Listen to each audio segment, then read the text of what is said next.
Hello everyone, welcome to CIZ plus. कैसे हैं आप? बढ़िया एकदम। तो आज के लेक्चर में थर्मोडायनेमिक्स में हम देखने वाले हैं इम्पोर्टेंट टॉपिक्स जो कि आपके SSC JEE एग्जामिनेशन में पूछे जाएंगे या फिर किसी PSU एग्जाम, और अगर आप स्टेट JEE या फिर असिस्टेंट इंजीनियर का एग्जाम दे रहे हैं वहाँ पर भी आज का लेक्चर बहुत इंपॉर्टेंट होगा। जो भी टॉपिक हम कवर करने वाले हैं दैट विल बी वर्क क्या होता है प्रोसेसेस के लिए, what are the different processes in thermodynamics, work कैसे कैलकुलेट करते हैं, फर्स्ट लॉ ऑफ थर्मोडायनेमिक्स क्या होता है, आइडियल गैस की इक्वेशंस किसी भी प्रोसेस के लिए अगर लिखनी है तो कैसे लिखेंगे, representation of all the process on PV diagram क्या होता है कि PV डायग्राम के नीचे का एरिया वर्क जो होता है वो कैसे निकल के आता है। ये सारे आज कॉन्सेप्ट हम डिस्कस करने वाले हैं। बहुत ही खूबसूरत लेक्चर होने वाला है, इसीलिए पूरे लेक्चर को एंड तक देखना, मजा आ जाएगा आपको। आपके एग्जामिनेशन पॉइंट ऑफ व्यू के लिए बहुत ही इंपॉर्टेंट होगा। ठीक है। दूसरी चीज़ ये है कि प्रीवियस लेक्चर अगर आपने नहीं देखा है तो उसको पहले जरूर देख लें, क्योंकि बेसिक कंसेप्ट हमने वहाँ पर कवर किए थे, सिस्टम सराउंडिंग के बारे में, प्रॉपर्टीज़ क्या होती हैं, important points regarding to the properties, और कुछ बेसिक जो टर्मिनोलॉजी थी जैसे जीरोथ लॉ ऑफ थर्मोडायनेमिक्स हुआ, important register type of thermistor जिसे हम थर्मोमीटर बोलते हैं वो क्या होते हैं, वो सारे पॉइंट्स हमने प्रीवियस लेक्चर में कवर किए हैं जो कि आपके एग्जामिनेशन पॉइंट ऑफ व्यू के लिए बहुत इंपॉर्टेंट है। इसीलिए जिसने लेक्चर प्रीवियस नहीं देखा है थर्मोडायनेमिक्स का वो उसे जरूर देख लें प्लेलिस्ट में जाके, उसके बाद आज का लेक्चर स्टार्ट करें। पता ही है आपको फ्लूइड मैकेनिक्स, हाइड्रोलिक मशीन्स, और ये अब चल रहा है थर्मोडायनेमिक्स, कंटिन्यू लेक्चर चल रहे हैं, इसीलिए लेक्चर को एक भी लेक्चर को मिस मत करो, यहाँ से आपको क्वेश्चंस देखने को जरूर मिलेंगे। दूसरी चीज, यहाँ पर इंपॉर्टेंट टॉपिक्स हम डिस्कस कर रहे हैं। पहले ही मैंने फर्स्ट ऑफ द लेक्चर से बताया था कि सब्जेक्ट प्रायोरिटी के हिसाब से हम इंपॉर्टेंट टॉपिक्स को डिस्कस करेंगे। अगर आपको इन डिटेल पढ़ना है, हर चीज डीप में पढ़ना है, तो आपको यही कोर्स ब्यूटीफुल सा कोर्स है जो कि हमारी वेबसाइट www.cizplus.com पर मिलेगा। कोर्स का नाम है SSC JEE full nutrition pack for mechanical engineering. इसमें क्या क्या अवेलेबल है, SSC JEE का फास्ट ट्रैक कोर्स है जिसमें सब सब्जेक्ट के video lectures, high quality video lectures provide किए गए, थ्योरी समझाई गई है और किस लेवल के क्वेश्चन पूछे जाते हैं वो भी डिस्कस किया गया है। जैसे ही आप यहाँ थ्योरी पढ़ लेते हो फिर आप क्वेश्चंस लगाओगे तो उसके लिए टेस्ट सीरीज प्रोवाइड की गई है ताकि अपनी परफॉर्मेंस को आप चेक कर सकें, कितना हमको आता है कितना नहीं आता। साथ में एडिशनल स्ट्रेंथ ऑफ मटेरियल का और इंजीनियर मैकेनिक्स का कोर्स भी प्रोवाइड किया गया है इस कोर्स के साथ, और प्रीवियस ईयर के क्वेश्चंस भी है। एक एडिशनल वर्कबुक भी प्रोवाइड की जाएगी क्वेश्चन के फॉर्म में। हर एक सब्जेक्ट के टॉपिक वाइज क्वेश्चंस आपको टेस्ट सीरीज के फॉर्म में मिल जाएंगे, तो वहां पर आप अपनी प्रैक्टिस और अच्छे से बेहतरीन बना सकते हैं, प्रिपरेशन को और बूस्टअप कर सकते हैं। तो इसकी फर्दर इंफॉर्मेशन अगर आपको चाहिए तो आप WhatsApp group and Telegram group link आपको डिस्क्रिप्शन में मिल जाएगा, तो वहां पर जाके चेक कर लो। कोई भी इंफॉर्मेशन लेना चाहते हो वो भी ले लो। और एक ऐप और है हमारा व्हाट्स, इसके नाम से CIZ प्लस के नाम से एंड्रॉयड ऐप, यहाँ पर फ्री और पेड कोर्सेज अवेलेबल है। इसको आप डाउनलोड करें, रजिस्ट्रेशन करें, फ्री ऑफ कॉस्ट रजिस्ट्रेशन है, और जो भी कोर्सेज आपके लिए सूटेबल है वहाँ पर चेक करें, एनरोलमेंट लें और अपनी पढ़ाई स्टार्ट कर दें, ज़्यादा समय वेस्ट ना करें। चलो तो हम अपना स्टार्ट करते हैं सब्जेक्ट का टॉपिक। और जो भी स्टूडेंट आज के सेशन में नया जुड़े चैनल को सब्सक्राइब जरूर करें, बेल आइकन को प्रेस करें ताकि आपको हर वीडियो का लेटेस्ट नोटिफिकेशन मिलता रहे। टाइम से पहले आप उसको देखो और अपने नोट्स बनाओ, पढ़ाई स्टार्ट करो। चलो कॉपी पेन उठा लो, हो जाए शुरू। बिल्कुल ओके, इधर आ जाओ। हम थर्मोडायनेमिक्स के बारे में पढ़ रहे थे, सब्जेक्ट का नाम तो पता ही है आपको, थर्मोडायनेमिक्स।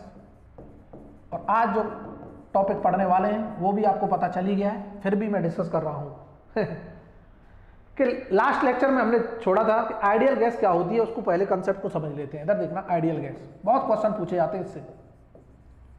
तो आइडियल गैस की एक इक्वेशन है, कोई भी गैस जब इस इक्वेशन को फॉलो करती है तो हम बोलते हैं आइडियल गैस है, PV = mRT को, या फिर और PV = n-RT। दोनों इक्वेशन सेम है, इनके टर्म्स को अभी हम समझेंगे कि कोई भी इक्वेशन इन दोनों इक्वेशन को जब भी सेटिस्फाई करेगी, फॉलो करेगी, that equation is known as ideal gas. चाहे कोई भी गैस क्यों ना हो, इक्वेशन नहीं, कोई भी गैस। अब ये आइडियल गैस एज्यूम करने के लिए दो कंडीशंस होती हैं। आइडियल गैस कब एज्यूम करेंगे, अजम्पशन क्या है आइडियल गैस का, सबसे इंपोर्टेंट कि रियल गैसेस को आइडियल गैस कब बोलेंगे, वो अजम्पशन बता दो सर। सबसे पहला अजम्पशन कि जो गैस मॉलिक्यूल्स हैं उनके बीच में फोर्स ऑफ अट्रैक्शन नेग्लिजिबल होना चाहिए, कि force of attraction between the gas molecules will be negligible, जिन्हें हम कोहेसिव फोर्स भी बोलते हैं, क्योंकि सेम मॉलिक्यूल्स के बीच का जो फोर्स होता है that is force of cohesion. हमने फ्लूइड मैकेनिक्स में बड़े अच्छे से समझा था, आपने अगर फ्लूइड मैकेनिक्स के लेक्चर देखे होंगे तो आपको सारी चीजें क्लियर होंगी, नहीं देखे प्लेलिस्ट में जाओ, फ्लूइड मैकेनिक्स से देखना स्टार्ट करो। मैं ऐसा क्यों बोल रहा हूं, क्योंकि सबसे इंपॉर्टेंट टॉपिक तो आपका फ्लूइड मैकेनिक्स ही है, जिसका वेटेज भी सबसे ज्यादा है और भर भर के क्वेश्चन आते हैं और बेसिक कंसेप्ट भी है। तो इसीलिए चीज़ों को क्या है बेसिक से पढ़ो, प्रायोरिटी वाइज पढ़ो, देखो फिर सिलेक्शन होता है कि नहीं। यही तो स्मार्ट तरीका है। हमने भी फ्लूइड मैकेनिक्स कब पहले स्टार्ट क्यों किया, क्योंकि सबसे ज़्यादा पूछा जाता है और भर भर के क्वेश्चन आते हैं, इसीलिए हमको भी पढ़ाना जरूरी था सबसे पहले। क्लियर है ना। देखो कि force of interaction between the molecule क्या होगा, negligible, force between the molecules are negligible, पहला अजम्पशन। ठीक है। दूसरा अजम्पशन ये होता है कि जो गैस का जो वॉल्यूम है वो बहुत कम कंसीडर किया जाता है कंपेयर टू कंटेनर वॉल्यूम, कि जो मॉलिक्यूल्स गैस के जो मॉलिक्यूल्स हैं उन्होंने जो वॉल्यूम ऑक्यूपाई किया है वो बहुत ही कम है कंटेनर वॉल्यूम से। तो volume occupied by the gas molecules are very less than container volume. ठीक है। और इन अजम्पशंस को सेटिस्फाई कराने के लिए हमें कंसीडर करना पड़ता है क्या, कि जो गैस है वो at very low pressure and high temperature पर है, at very low pressure and high temperature.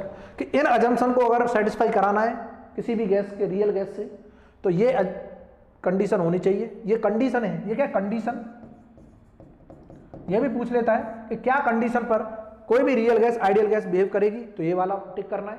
Assumption पूछ लेता है तो ये दो अजम्पशन हमने आइडियल गैस के लिए माने हैं। अब जो PV equal to MRT, PV equal to N-RT, इसके कंसेप्ट को समझते हैं, इसमें हर एक टर्म क्या बोल रहा है। देखो फील करो कि मैं लिख रहा हूं PV equal to sir MRT, इसमें P क्या है, प्रेशर, और ये जो प्रेशर होगा एब्सोल्यूट प्रेशर होगा, याद रहे कौन सा, एब्सोल्यूट प्रेशर। और आपको अच्छे से पता है फ्लूइड मैकेनिक्स में मैं बता चुका हूं कि एब्सोल्यूट प्रेशर अगर हमें निकालना है तो वो होता है atmospheric pressure plus gauge pressure. Gauge pressure को एटमॉस्फेरिक प्रेशर में जोड़ दो तो एब्सोल्यूट प्रेशर आ जाता है। क्लियर है। तो इसकी यूनिट जो है थर्मोडायनामिक्स में सारी यूनिट किलो में चल रही होंगी, इसीलिए हम कंसीडर करते हैं किलो पास्कल। V जो है वॉल्यूम किसमें, मीटर क्यूब में। M mass of the gas, mass, unit भी लिख रहा हूं साथ साथ kg। R जो है characteristic gas constant, characteristic gas constant. कहने का मतलब ये जो गैस कांस्टेंट है फॉर द पर्टिकुलर गैस के लिए है, हर एक गैस के लिए गैस कांस्टेंट की वैल्यू डिफरेंट है, लेकिन एक यूनिवर्सल गैस कांस्टेंट भी होता है, सारी गैसेस के लिए वो क्या यूनिवर्सल है, सेम है। तो कैरेक्टरिस्टिक गैस कांस्टेंट, इसकी यूनिट होती है किलो जूल पर केजी केल्विन। यहां पर किलो जूल पर केजी केल्विन है क्योंकि यहां मास आ रहा है। ठीक है। और ये है एब्सोल्यूट टेम्परेचर। ठीक क्या है, एब्सोल्यूट टेम्परेचर, और unit must be in kelvin. क्या ये चीज फील हुई, बिल्कुल। इस इक्वेशन को आप समझ गए भली भांति, और इसके हर एक टर्म बहुत इंपॉर्टेंट है, हर एक टर्म की यूनिट भी बहुत इंपॉर्टेंट है, और ये आइडियल गैस की इक्वेशन है। एक और इक्वेशन अभी हमने लिखी थी आइडियल गैस की, वो इक्वेशन क्या थी, PV इक्वल टू N-RT। इधर देखना, PV इक्वल टू N-RT, सारी चीजें सेम है, N डैश नहीं N-R-T था, N-R-T, सारी टर्मिनोलॉजी सेम है, सिर्फ N और R को छोड़ के, बाकी सब चीजें क्या सेम है। तो यहां N क्या है, नंबर ऑफ मोल्स, किसमें, किलो मोल में, यूनिट क्या है किलो मोल, और आर क्या है, universal gas constant, universal gas constant. और ये यूनिवर्सल गैस कांस्टेंट, इसकी वैल्यू फिक्स वैल्यू है, आर डैश इक्वल टू होता है 8.314 किलो जूल पर किलो मोल केल्विन। क्योंकि यहां पर इक्वेशन हमने किलो मोल में लिखी है, इसीलिए यहां किलो मोल आएगा। क्योंकि according to the dimensional analysis कि डायमेंशनल होमोजेनिटी होनी चाहिए, लेफ्ट हैंड साइड की dimension equal to right hand side की डायमेंशन के बराबर होनी चाहिए। तो फील कर लो, फील कराएं कि नहीं कराएं, बिल्कुल डायमेंशनल होमोजेनिटी है, कोई दिक्कत नहीं, टाइम वेस्ट नहीं करना है। अब ये आर डैश और आर के बीच में एक रिलेशन होता है, वो और बता दो सर, कि R characteristic gas constant equal to R dash divided by molecular weight, molecular weight of the gas. ये रिलेशन होता है जिसे हम R dash divide by M भी बोल देते हैं शॉर्ट में, मॉलिक्यूलर वेट। कि किसी भी गैस का अगर मुझे कैरेक्टरिस्टिक गैस कांस्टेंट निकालना है तो ये वैल्यू तो हमें पता है 8.314 किलो जूल पर kilo mole kelvin, sometimes kilo joule पर केजी केल्विन भी दे देता है, बशर्ते जब यहाँ n की जगह क्या होगा, मास के टर्म में इक्वेशन की बात हो रही होगी। समटाइम ऐसे भी लिख देगा PV equal to M R dash T, ऐसे भी लिख देगा। तो यहां पर मास क्या होगा, केजी, गैस का कितना मास है, मॉलिक्यूलर वेट बता दो, molecular weight of the gas, और ये आर डैश की यहां पर यूनिट क्या होगी, किलो जूल पर केजी केल्विन हो जाएगी फिर अकॉर्डिंग टू द क्वेश्चंस क्या क्या है। तो ये चीज क्लियर हुई, उम्मीद करता हूं बिल्कुल क्लियर हो गई होगी बड़े आराम से। एक टॉपिक है बहुत ही इंपॉर्टेंट, इससे क्वेश्चन आते रहते हैं, दैट इज टेम्परेचर स्केल। आपको समझना क्या है, टेम्परेचर स्केल। कि टेम्परेचर स्केल, टेम्परेचर मेजरमेंट करने के लिए कि कितना टेम्परेचर होगा तो हमने एक स्केल बनाई, और वो टेम्परेचर स्केल अगर हम बात करते हैं बिफोर 1954 तो दो रेफरेंस पॉइंट को मान के टेम्परेचर स्केल ड्रॉ की गई। एक तो था आइस पॉइंट ऑफ वाटर और एक था स्टीम पॉइंट ऑफ वाटर, मतलब बॉइलिंग पॉइंट और फ्रीजिंग पॉइंट को मान के हमने स्टैंडर्ड स्केल डिजाइन की। किस तरह से डिजाइन की, इधर देखना कि हम जानते थे, एक्सपेरिमेंट किया, हमने देखा 0 डिग्री सेल्सियस पर हमारा पानी जो है वाटर फ्रीज हो जाता है, बर्फ बनने लगता है, और 100 डिग्री सेल्सियस पर बॉयल हो जाता है जब हम एक एटमॉस्फेरिक प्रेशर पर उसे करते हैं। तो मतलब अगर एटमॉस्फेरिक प्रेशर पर अगर उसे बॉयल करते हैं या फ्रीज करते हैं तो 0 डिग्री सेल्सियस फ्रीजिंग पॉइंट है और बॉइलिंग पॉइंट 100 डिग्री सेल्सियस। बहुत अच्छे। तो कहने का मतलब दो रेफरेंस पॉइंट लिए, एक रेफरेंस पॉइंट जिसको बोला गया क्या, इसको बोल देते हैं बॉइलिंग पॉइंट, बॉइलिंग पॉइंट, और यहां पर हमने बोल दिया फ्रीजिंग पॉइंट, फ्रीजिंग पॉइंट बोल दो, या फिर इसी का दूसरा नाम है आइस पॉइंट। यहां पर आइस बनना स्टार्ट हुआ, ठीक है। तो अगर मैं बात करता हूं, ये कोई स्केल ड्रॉ कर रहा हूं, कौन सी, ये जो स्केल है डिग्री सेल्सियस स्केल है, यहां पर जो मैं बात कर रहा हूं डिग्री सेल्सियस स्केल की, यहां पर जो मैं बात करूंगा डिग्री फ़ारेनहाइट की बात करूंगा, ठीक है। ये जो पॉइंट है डिग्री फ़ारेनहाइट पे क्या होंगे, और ये वाटर के केस में हमने किया, तो फॉर वाटर के लिए हम देख रहे हैं, फॉर वाटर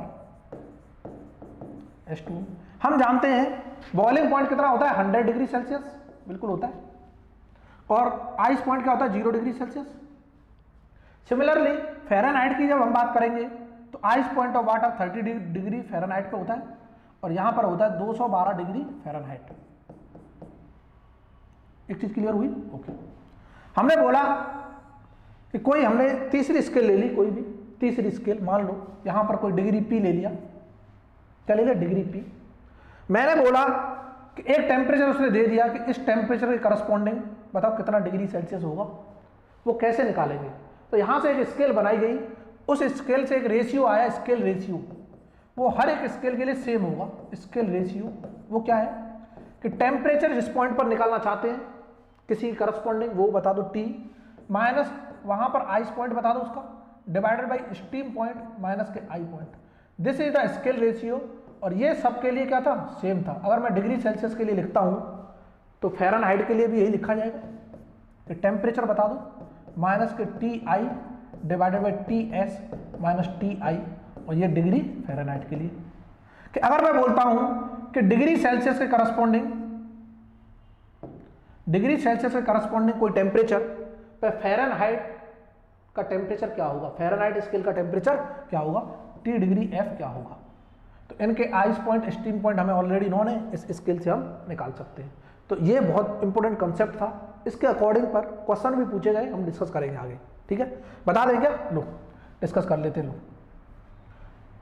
क्वेश्चन था हमारा स्क्रीन पर, कहीं दिख रहा है, ये रहा, इधर आ जाओ। चलो साथ ही साथ क्वेश्चन डिस्कस कर लेते हैं, बहुत ही ब्यूटीफुल कंसेप्ट है, इधर समझना। क्या बोल रहा है, पढ़ो और आपको विजुअलाइज हो जाएगा। The boiling and freezing point for water are mark on a temperature scale P। कोई स्केल टेम्परेचर दे रखा है P, ठीक है, कोई दिक्कत नहीं।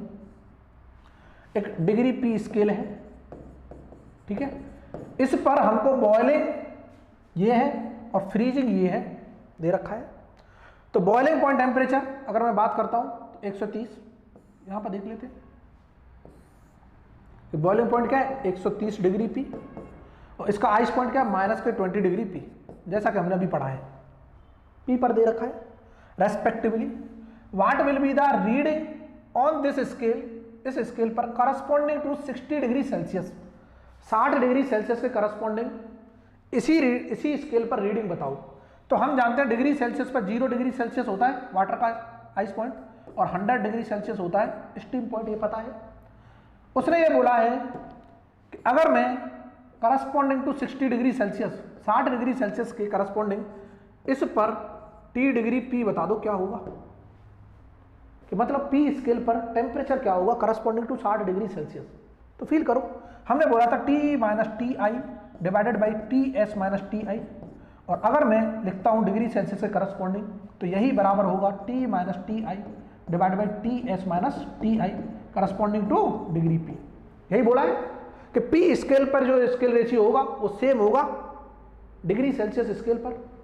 तो अब देखो यहां करस्पॉन्डिंग 60 डिग्री दे रखा है, माइनस आइस पॉइंट का टेम्परेचर 0 होता है, स्टीम का 100 डिग्री सेल्सियस पर माइनस के 0 इक्वल टू इसके करस्पॉन्डिंग पूछ रहा है T डिग्री P पूछ रहा है ना ये तो, और ये दे रखा है बॉइलिंग पॉइंट और आइस पॉइंट दे रखा है -20 -20 हो जाएगा, माइनस माइनस -20 प्लस हो जाएगा, डिवाइडेड बाई क्या मैं बोल सकता हूँ 130 माइनस माइनस 130 माइनस के -20। तो फील करना ब्यूटीफुल कंसेप्ट। 60 डिवाइड बाई 100 6/10, इसको मैंने चीर दिया 2 से 3/5, तो यहां से इसे सॉल्व करेंगे तो ये आ जाएगा 3/5 equal to T degree P scale के करस्पॉन्डिंग, ये प्लस के 20 है और नीचे क्या चल रहा है 150, यही चल रहा है ना, 130 और 20 150, 5 से इसे चीर दो, 5 3 15 30 बार, 30 3 90, 90 में से 20 गए 100, 90 में से 20 गए 70 T डिग्री P जो आ गया हमारा 70 डिग्री P आ गया, corresponding to 60 degree Celsius temperature जो होगा वो 70 डिग्री P होगा। क्या option B is the correct. इस तरह क्वेश्चन पूछे गए हैं, ये एसएससी जेईई में क्वेश्चन पूछा गया है, और इस क्वेश्चन को वही लोग हिला सकते हैं जिन्हें कंसेप्ट आता है, नहीं तो देखते रह जाएंगे, तोता मैना उड़ जाएगा। जिसको टेम्परेचर स्केल रेशियो ये आता हो कंसेप्ट अभी जो हमने डिस्कस किया है उसके लिए बहुत आसान है, कुछ करना ही नहीं है। क्लियर है ना, समझ आ गया, ठीक है। अब हम बात करने वाले ब्यूटीफुल सा कंसेप्ट, देखो अब जो बात करेंगे वो किसकी करेंगे हमको नहीं पता सर, अभी तक हमने ये देख लिया टेम्परेचर स्केल। अब जो हम बात करने वाले हैं वो है कि पीडीवी वर्क क्या होता है। अब एनर्जी इंट्रैक्शन आ गया यहां से कंसेप्ट, अब यहां से जो कंसेप्ट चलेगा वो चलेगा एनर्जी इंट्रैक्शन, किस किस के बीच में, सिस्टम और सराउंडिंग के बीच में। तो 3 तरह से एनर्जी इंट्रैक्शन हो सकती है, हीट के फॉर्म में, वर्क के फॉर्म में और मास के फॉर्म में। तो मास के फॉर्म में, वर्क के फॉर्म में, हीट के फॉर्म में, 3 इंट्रैक्शन के फॉर्म में एनर्जी इंट्रैक्शन हो सकती है बिटवीन सिस्टम एंड सराउंडिंग। सबसे पहले हमको देखना है वर्क इंट्रैक्शन, और वर्क इंट्रैक्शन में भी सबसे पहले देखना है क्लोज सिस्टम के लिए, जिसे हम बोले थे फिक्स्ड मास सिस्टम। तो इसी को हम शॉर्ट में बोलते हैं पीडीवी वर्क। कौन सा वर्क, पीडीवी वर्क, या फिर इसका दूसरा नाम है डिस्प्लेस्ड वर्क। कंसेप्ट को समझना, एज इट इज समझना, क्योंकि यहां पर बहुत सारी चीजें कवर करनी है तो थोड़ा फास्ट चलेंगे। बस आप बोर्ड पे ध्यान रखो, चीजें बहुत आसान है। यहां पर वो सारे टॉपिक मुझे टच करने हैं जिनसे एग्जामिनेशन में भर भर के क्वेश्चन पूछे जाते हैं। थोड़ा सा अपना क्या करो, स्पीड को अपने अकॉर्डिंगली सेट कर लेना यूट्यूब पर, मुझे थोड़ा फास्ट चलना पड़ेगा ठीक है। पीडीबी वर्क, डिस्प्लेस वर्क और इसी को बोल सकते हैं हम क्लोज सिस्टम वर्क, इसके बहुत सारे नाम हैं। और इसी को हम ये भी बोल सकते हैं fixed mass system work, fixed mass system analysis, ठीक है। डायरेक्ट रिजल्ट लिख रहा हूं, वही इंपॉर्टेंट है, कहां से आया है प्रूफ अगर आपको देखना है, कहां से आया है प्रूफ अगर आपको देखना है। कंप्लीट कोर्स आपको मिलेगा वेबसाइट पर www.cizplus.com पर, या फिर आप एंड्रॉइड ऐप डाउनलोड कर सकते हैं हमारा CIZ Plus नाम से, प्ले स्टोर में जाके। लिंक आपको दोनों के डिस्क्रिप्शन में मिल जाएंगे, कोर्स के भी, वेबसाइट के भी और आपके एप्लीकेशन के भी। डायरेक्टली आप डिस्क्रिप्शन से लिंक लो, क्लिक करो, वहां से आप इनके प्रूफ के साथ हर एक चीज की एनालिसिस देख सकते हो। अब यहां पर हमें डायरेक्ट रिजल्ट के साथ एनालिसिस करना पड़ेगा, क्योंकि हमारे पास समय कम है, कंटेंट को ज्यादा कवर करना है, क्रैश कोर्स है, ऐसे ही पढ़ा जाता है देखो पीडीबी वर्क की बात करता है तो डेल डब्ल्यू अब लिखते हैं, वो होता है P × DV, और इसको इंटीग्रेशन कर देंगे तो टोटल वर्क आ जाएगा, ठीक है।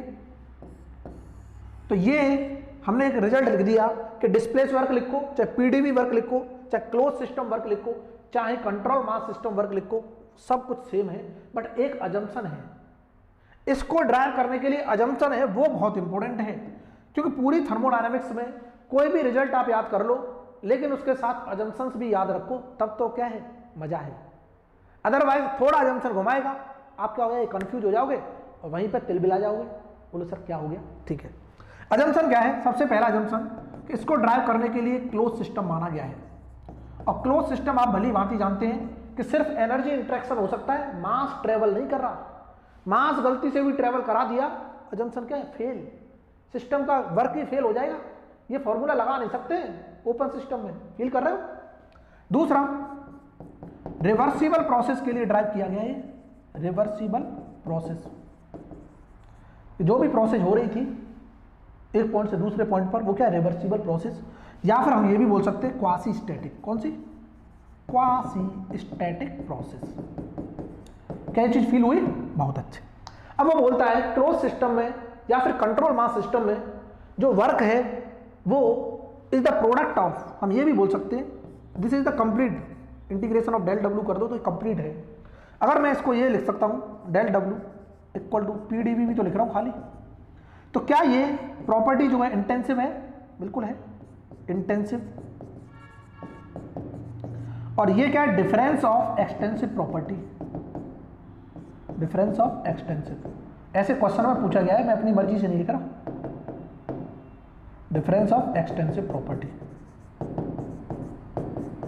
मतलब कहने का क्वेश्चन में क्या पूछा है कि क्लोज सिस्टम में जो वर्क है it is the product of intensive and the difference of extensive property. इस तरह से आपसे क्वेश्चन पूछे गए हैं। क्या चीज क्लियर हुई, ओके। अब ये तो हमें पीडीबी वर्क पता चल गया। अब ये जो वर्क किसी भी सिस्टम में दे रहे हैं उसे पॉजिटिव मानेंगे या नेगेटिव, या फिर सिस्टम से ले रहे हैं तब पॉजिटिव मानेंगे नेगेटिव, वो चीजें हमें समझनी है। तो important points regarding to the work, work के रिगार्डिंग हमें इंपॉर्टेंट पॉइंट्स याद रखने हैं जो कि आपसे एग्जामिनेशन में पूछे जाएंगे। Important points regarding to the closed system work, चाहे क्लोज सिस्टम बोलो, ओपन बोलो, कुछ भी बोल दो। अब तो टू द वर्क लिख लो खाली, वर्क इंटरेक्शन। क्या क्या इंपॉर्टेंट पॉइंट्स हैं। सबसे पहला, वर्क जो होता है वो होता है पाथ फंक्शन। कैसे पता चला सर, ये प्रूफ होता है, अभी बताएं कहां से पता चला। वर्क होता है पाथ फंक्शन, मतलब वर्क पॉइंट पर डिपेंड नहीं कर रहा, पाथ पर डिपेंड कर रहा है, और पॉइंट पे जो डिपेंड करता है उसे बोलते हैं प्रॉपर्टी ऑफ द सिस्टम। इसका मतलब ये हुआ work not the property of the system. Work क्या है, नॉट प्रॉपर्टी, प्रॉपर्टी तो है ही नहीं, ठीक है। तीसरा, वर्क अगर ऑब्टेन्ड होता है हमको सिस्टम से, ऑब्टेन्ड फ्रॉम द सिस्टम, तब हम इसको पॉजिटिव कंसीडर करेंगे, और वर्क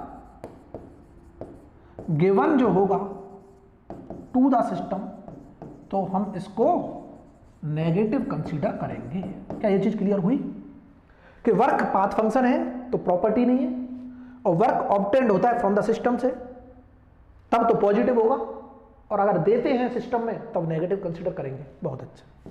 फोर्थ वन कि एरिया जो होगा under PV diagram of any process represent the work interaction for the process, work interaction for the process. किसी भी पीवी कर्व के नीचे का एरिया, प्रोसेस के नीचे का जो एरिया होगा वो हमें वर्क बताएगा, कितना वर्क हमने दिया है या फिर वर्क हमको मिला है। फॉर एग्जांपल फील करो, फील, ये हमने प्रॉपर्टी डायग्राम बनाया पीवी, पीवी पीवी मतलब प्रेशर वॉल्यूम। मैंने बोला 1 से 2 हम जा रहे थे, कहां जा रहे थे 2, तो हमारे नीचे का जो भी एरिया होगा, इस प्रोसेस का नीचे का जो भी एरिया होगा वो क्या है, वर्क ऑब्टेन्ड। सर ऐसा क्यों लिखा आपने वर्क ऑब्टेन्ड, पॉजिटिव कैसे बोल दिया? तो याद रहे किसी भी प्रॉपर्टी डायग्राम में अगर प्रोसेस लेफ्ट से राइट मूव कर रही है तो वो हमें वर्क दे रही होगी, और अगर राइट से लेफ्ट मूव कर रही है तो वर्क ले रही होगी। लेने का मतलब सप्लाई कर रहे होंगे, मिल नहीं रहा होगा। मतलब कहने का किसी भी प्रॉपर्टी डायग्राम में लिख लेना, यहां नोट करके, नोट बहुत इंपॉर्टेंट पॉइंट है। In any property diagram, in any property diagram, feel करो, फील, साइकिल बोलो, प्रोसेस बोलो, प्रोसेस और cycle from left to right, from left to right क्या होंगी, वर्क प्रोड्यूसिंग होंगी, वर्क प्रोड्यूस कर रही होंगी। ठीक है, किसी भी साइकिल में प्रोसेस हो या फिर कोई भी साइकिल, किसी भी प्रॉपर्टी डायग्राम में प्रोसेस या फिर कोई भी साइकिल अगर लेफ्ट से राइट की तरफ मूव कर रही है, देखो लेफ्ट से राइट जा रही है, तो वो वर्क प्रोड्यूस कर रही होगी, उससे हमें वर्क मिल रहा होगा, और वर्क जो मिलता है दैट इज पॉजिटिव। क्या एक चीज क्लियर हुई? दूसरी चीज कि अगर प्रोसेस या फिर साइकिल, प्रोसेस या फिर कोई भी साइकिल इज मूविंग, शॉर्ट में लिख दिए थे ऊपर वाला, moving from right to left, तो वो क्या कर रही होगी, वर्क कंज्यूम कर रही होगी, कि वर्क हमें सप्लाई करना पड़ रहा होगा उसमें, वर्क कंज्यूमिंग। शॉर्ट में समझ लेना कंसेप्ट को। ठीक है, कि प्रोसेस की बात की है मैंने, प्रोसेस अगर हमारी लेफ्ट से राइट जा रही है तो वर्क हमें मिल रहा होगा, अगर राइट से लेफ्ट जा रही है प्रोसेस तो हमें वर्क देना पड़ रहा होगा, देना पड़ा है तो नेगेटिव, और अगर मिल रहा है तो पॉजिटिव। साइकिल की बात करें, साइकिल का मतलब क्लॉकवाइज अगर साइकिल होगी, लेफ्ट से राइट अगर जा रहा है तो क्लॉकवाइज होगी ना, लेफ्ट से राइट में क्या होगी, क्लॉकवाइज। साइकिल को हटा देना, यहां पे कंफ्यूज हो जाओगे नहीं, साइकिल को हटा दो, प्रोसेस लिख लो खाली, प्रोसेस मूविंग लिख लेना यहां। ठीक है, और यहां पर भी साइकिल को हटा दो, नहीं कंफ्यूज हो जाओगे, नहीं बोलोगे sir process is moving from right to left, work consuming. क्या ये चीज क्लियर हुई? यहां तक इंपॉर्टेंट पॉइंट्स आपको क्लियर हो गए? ठीक है, अब कुछ हम डिस्कस करते हैं। Let me introduce some more concept about the various processes in thermodynamics. क्या क्या होती है, फील करो, feel, various processes, processes in thermodynamics, thermodynamics, very good, beautiful. क्या है? सबसे पहली प्रोसेस, साथ ही साथ इनके वर्क देखते जाएंगे, दूसरी प्रोसेस साथ ही साथ इनके वर्क देखते जाएंगे, तीसरी प्रोसेस साथ ही साथ इनके वर्क देखते जाएंगे, टेंशन नहीं लेनी। पहली प्रोसेस, इसका नाम होता है आइसोकोरिक प्रोसेस, आइसोकोरिक प्रोसेस। देखो हम इसको टेबुलर फॉर्म में याद करना चाहेंगे, टेबुलर फॉर्म में याद करने के लिए मैं इसको मिटा रहा हूं, प्रोसेस की बात हो रही है यहां, मैं शॉर्ट में लिख दे रहा हूं, समझना है कंसेप्ट को, प्रोसेस।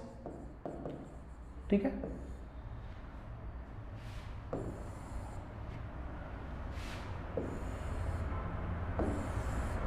और यहां पर लिखेंगे वर्क।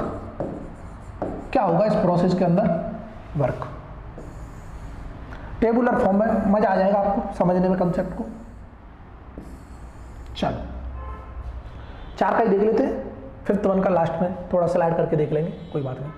आइसोकोरिक प्रोसेस वो प्रोसेस है जिसमें वॉल्यूम क्या होता है, कांस्टेंट। लिखते रहे ना, वॉल्यूम कांस्टेंट जिस प्रोसेस के दौरान होगा that process is known as isochoric. और इसमें वर्क की जो वैल्यू होती है डेल डब्ल्यू, या फिर वर्क लिखना चाहता हूं मैं, वर्क इक्वल टू क्या होता है 0। क्यों?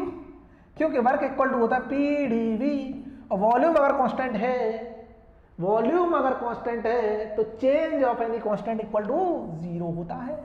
तो ये वर्क क्या आ गया? 0 आ गया। फील कर पा रहे हैं? ठीक है। दूसरी प्रोसेस आइसोबारिक, ब्यूटीफुल। आइसोबारिक का मतलब आइसो मीन सेम, बार मीन्स प्रेशर, तो जहां पर प्रेशर इक्वल टू कांस्टेंट होगा उस प्रोसेस को बोलते हैं आइसोबारिक। और इसमें अगर मुझे वर्क चाहिए सर, तो इंटीग्रेशन ऑफ पीडीवी, ये फॉर्मूला था, work equal to integration of PDV होता है। तो प्रेशर कांस्टेंट है तो प्रेशर को बाहर निकाल लो, इंटीग्रेशन ऑफ डीवी, तो क्या मैं बोल सकता हूं P इंटू V2 माइनस के V1, ये हो जाएगा वर्क का फॉर्मूला। 1 से 2 इंटीग्रेट किया तो प्रोसेस में अगर मैं गए तो 1 से 2 गया होगा, तो इंटीग्रेशन कर दिया V2 माइनस V1, और प्रेशर क्या है? कांस्टेंट, तो ये आ गया वर्क का फॉर्मूला। क्या फील कर पा रहे हैं? जल्दी जल्दी देखते रहना, मजा आ जाएगा आपको, बिल्कुल मजा आ जाएगा, 100% नो डाउट। ठीक है, चारों चीजें क्लियर हुई? ओके। उसके बाद में आया आइसोथर्मल। कौन सी प्रोसेस? आइसोथर्मल। आइसो का मतलब सेम, थर्मल का मतलब टेम्परेचर, तो टेम्परेचर इक्वल टू कांस्टेंट। ऐसी प्रोसेस जिसमें टेम्परेचर कांस्टेंट होगा that is known as isothermal. Beautiful. क्या मैं बोल सकता हूं work done equal to integration of PDV होता है, और यहां पर इसको हम रिप्रेजेंट करते हैं पीवी इक्वल टू कांस्टेंट से। मैथमेटिकली अगर रिप्रेजेंट करना हो इस इक्वेशन को पीवी इक्वल टू कांस्टेंट भी लिख देते हैं। पीवी इक्वल टू कांस्टेंट, तो यहां से प्रेशर का कांस्टेंट के साथ वॉल्यूम रिलेशन निकालो, इंटीग्रेट करो, तो मैं रिजल्ट लिख रहा हूं directly, that is equal to P1 V1 log of V2 upon V1, या फिर मैं ये लिख सकता हूं P1 V1 log of P1 upon P2, कुछ भी लिख लो, और भी बहुत सारे रिजल्ट है। P1 V1 की जगह P2 V2 लिख दो, P1 V1 की जगह MRT लिख दो। इस तरह से हम वर्क का निकाल सकते हैं आइसोथर्मल में। Fourth process adiabatic. कौन सी? एडियाबैटिक प्रोसेस वो प्रोसेस है जिसमें हीट इंटरेक्शन 0 होता है। ऐसी प्रोसेस जिसमें सराउंडिंग और सिस्टम के बीच में no heat interaction takes place, that process is known as adiabatic. और इसका अगर मैथमेटिकल रिप्रेजेंटेशन अगर हम बोलते हैं तो ये होता है पीवी की power gamma equal to constant, और वेयर गामा इक्वल टू होता है स्पेसिफिक हीट का रेशियो। अभी मैं बता दूंगा, टेंशन नहीं लेना। Gamma equal to adiabatic index बोलते हैं, वैसे तो it is the ratio of constant pressure specific heat, means specific heat at constant pressure divide by specific heat at constant volume. अभी लिखा देंगे, यहां पर वर्क देख लो पहले। वर्क अगर हम निकालते हैं तो ये निकलता है P1 V1 माइनस के P2 V2 divided by gamma minus 1। और याद रहे ये सब किसके लिए? नॉन फ्लो प्रोसेस के लिए, फिक्स्ड मास सिस्टम के लिए है, क्लोज सिस्टम के लिए है। ये जितने भी प्रोसेस हैं लिख लेना, आंख का नाक बंद करके। नॉन फ्लो है, फ्लो नहीं कर रही, और फ्लो करने लग गई तो मास का क्या हो जाएगा? फ्लो हो जाएगा। उनको बोलते हैं फ्लो प्रोसेस, ओपन सिस्टम के लिए यूज होती है। क्या ये चीज क्लियर हुई? यहां तक क्लियर है? ओके। इधर देखो, इसी को मैं नीचे करके एक और प्रोसेस बचती है, लिख देते हैं लोग। कौन सी? Polytropic process. Polytropic, fifth one हमारी कौन सी है? पॉलीट्रॉपिक। फील करते रहो, polytropic process. Polytropic process representation होता है पीवी की power n equal to constant से, और actual processes, all the real processes are polytropic process. और ये n की वैल्यू जो होती है वो गामा से कम होती है और 1 से ज़्यादा होती है। इसीलिए ये प्रोसेस लाई करती है बिटवीन आइसोथर्मल एंड एडियाबैटिक, क्योंकि गामा से कम, 1 से ज़्यादा, और पीवी की power 1 equal to constant means isothermal से ज़्यादा, एडियाबैटिक से कम। इसका जो वर्क होगा सेम रिजल्ट निकल के आता है P1 V1 माइनस के P2 V2 और डिवाइडेड बाई गामा की जगह n-1 हो जाता है। इस तरह से हम सारे वर्क कैलकुलेट कर लेते हैं। क्लियर हो रहा है कि नहीं हो रहा? बिल्कुल। तो वर्क हमने निकाल लिए, प्रोसेस देख ली। अब इन्हीं प्रोसेस का हम रिप्रेजेंटेशन देखेंगे, पीवी डायग्राम पर कैसे रिप्रेजेंटेशन करते हैं उसको समझना है। उसके बाद और क्या कंसेप्ट रहता है, इधर आ जाओ, रिप्रेजेंटेशन देख लेते हैं एक बार। कि रिप्रेजेंटेशन पीवी डायग्राम पे ऑल द प्रोसेसेस का, representation of all the process on PV diagram. ठीक है, कैसे होता है फील करना, ये प्रेशर है और इधर क्या है वॉल्यूम, और मैं एक्सपेंशन के केस में बता रहा हूं 1 से 2 जाऊंगा। तो यहां पर मैं सारी प्रोसेस लिखता जाऊंगा कि ये हमारी प्रेशर इक्वल टू कांस्टेंट के टर्म्स में, यहां पर हम लिख देंगे पीवी इक्वल टू कांस्टेंट के टर्म्स में, यहां पर लिख देंगे पीवी की power N equal to constant और पीवी की power gamma equal to constant, और यहां पर volume equal to constant. This process है, और एन की वैल्यू हम देखते जाएंगे यहां पर एन की वैल्यू क्या होगी, ये जो एन है। ठीक है, अब देखना कि अगर मैं pressure equal to constant line draw करता हूं, सबको दिखाई दे रही है pressure equal to constant horizontal line होगी, बिल्कुल होगी। 1 से 2 मैं कोई प्रोसेस पे जा रहा हूं, इसका वॉल्यूम बढ़ रहा है तो एक्सपेंड हो रहा है, ये एक्सपेंशन के केस में हम ड्रॉ कर रहे हैं। किसके केस में? एक्सपेंशन। कॉन्ट्रैक्शन के केस में भी आप ड्रॉ कर सकते हो। तो यहां पर अगर मैं लिखता हूं PV equal to M R T, feel करना, मास कांस्टेंट है क्योंकि कांस्टेंट मास की एनालिसिस हो रही है, आर गैस कांस्टेंट, टेम्परेचर। अगर मैं बोलता हूं प्रेशर इक्वल टू कांस्टेंट, क्या प्रेशर इक्वल टू कांस्टेंट, तो प्रेशर कांस्टेंट होने के लिए क्या मैं इस इक्वेशन में पीवी की power gamma equal to constant में अगर प्रेशर को कांस्टेंट करना चाहता हूं तो ये वैल्यू क्या होनी चाहिए? 1 होनी चाहिए। ये वैल्यू क्या होनी चाहिए? 1, तभी तो प्रेशर इक्वल टू कांस्टेंट लिख सकते हैं। ये 1 कब हो सकती है? पावर 0 हो, इसीलिए यहां पर जो n की वैल्यू है 0 होती है। जो भी हमारी इंडेक्स है, पॉलीट्रॉपिक इंडेक्स बोलो या फिर प्रोसेस इंडेक्स है, वो n की वैल्यू 0 कर देता हूं तो ये क्या हो जाएगा? 1 हो जाएगा, प्रेशर इक्वल टू कांस्टेंट बन जाएगा। बिल्कुल, तो यहां पर n इक्वल टू क्या होगा? 0 होगा। ठीक है, आइसोथर्मल के केस में इस तरह की प्रोसेस ड्रॉ होती है, और यहां पर n की वैल्यू क्या होगी? 1। देखो दिखाई दे रही है सबको, n इक्वल टू 1 है यहाँ पर n इक्वल टू 0 है, यहाँ n इक्वल टू 1, और पॉलीट्रॉपिक में n इक्वल टू n होता है, n इक्वल टू n, यहाँ पर गामा होता है n इक्वल टू गामा, और यहाँ पर जो n की वैल्यू होती है कांस्टेंट वॉल्यूम में, ये कांस्टेंट वॉल्यूम प्रोसेस है। देखो वर्टिकल लाइन से कांस्टेंट वॉल्यूम प्रोसेस है, और यहाँ पर n की वैल्यू इन्फिनिटी होती है। क्लियर है ना? तो इस तरह से आपको याद रखना है, n equal to 0, n equal to 1, n equal to n के बराबर, n equal to gamma, n equal to infinity. ये क्या है? पॉलीट्रॉपिक इंडेक्स वैल्यू,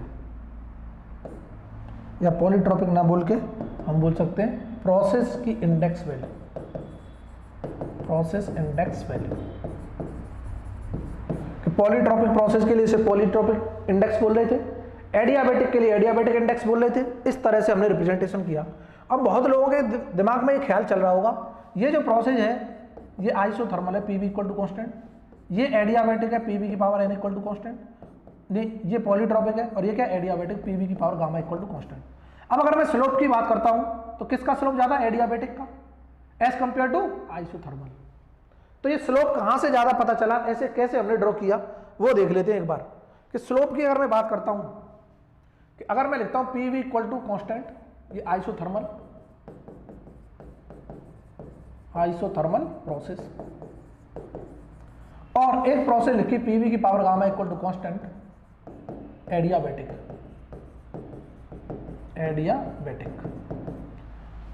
अगर मैं इसका स्लोप निकालता हूं, इसका स्लोप, तो ये स्लोप कैसे निकलेगा? स्लोप का मतलब होता है, dy अपॉन dx, और dy in PV diagram, pressure versus volume diagram, ये तो y एक्सिस पर प्रेशर है और x एक्सिस पर वॉल्यूम, तो क्या मैं इसे लिख सकता हूं dp, y एक्सिस पर प्रेशर, x एक्सिस पर वॉल्यूम, तो dp अपॉन dv। तो dp अपॉन dv बता दो सर क्या होगा? dp अपॉन dv स्लोप है किसका? आइसोथर्मल का, जिसे हम टेम्परेचर इक्वल टू कांस्टेंट बोल रहे हैं प्रोसेस। इसका स्लोप आइसोथर्मल प्रोसेस का अगर सॉल्व करेंगे, डिफरेंशिएशन करो बस, सॉल्व नहीं करने की जरूरत, माइनस के p अपॉन b आता है, हम डायरेक्ट रिजल्ट को डायरेक्ट लिखो, सॉल्व नहीं करना है, बस हम बता रहे हैं कि क्यों स्टीपर ड्रॉ किया एडियाबैटिक को, ये आ गया। सिमिलरली इसका मैं निकालूंगा dp अपॉन dv, एडियाबैटिक के केस में वो आता है माइनस के gamma times p upon v, ठीक है। इसका मतलब ये हुआ कि स्लोप ऑफ एडियाबैटिक प्रोसेस जो है, या फिर कर्व बोल दो, equal to gamma times slope of isothermal curve है, आइसोथर्मल कर्व, और गामा की वैल्यू हमेशा ग्रेटर देन 1 होती है। तो slope of adiabatic process is always greater than slope of isothermal process, इसीलिए हमने मोर स्टीपर कर्व बनाया था एडियाबैटिक का। देखो एडियाबैटिक देखो कितना स्टीपर है और आइसोथर्मल कम स्टीपर है, क्योंकि गामा टाइम्स होता है आइसोथर्मल से, इसीलिए बनाया था। अब जब बोलोगे सर गामा की वैल्यू ग्रेटर देन 1 होती है, गामा है क्या, हम समझ नहीं पा रहे, इधर देखो। तो गामा जो है, गामा इक्वल टू होता है ratio of specific heat at constant pressure divide by specific heat at constant volume. Cp specific heat at constant pressure और Cv specific heat at constant volume, ठीक है, ये है। तो ये gamma equal to Cp upon Cv, और Cp is always greater than Cv। इसके proof भी हैं, अब प्रूफ करने जाएंगे हर चीज के तो बहुत ज्यादा समय लगेगा, पर आपको याद रखना है Cp हमेशा ग्रेटर देन Cv से होता है, ये चीज क्लियर है। एक गामा का रिलेशन और है कि गामा इक्वल टू हम ऐसे भी निकाल सकते हैं 1 + 2 अपॉन n करके, where n equal to degree of freedom for the gas. n क्या है, degree of freedom for the gas molecule, degree of freedom for the gas molecules, gas लिख लो खाली।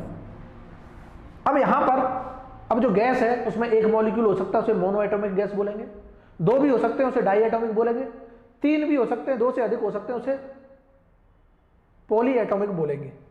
तो अगर मैं बात करता हूं फॉर मोनो एटॉमिक गैस, तो गामा की जो वैल्यू होती है वो होती है 1.667 सबसे ज्यादा।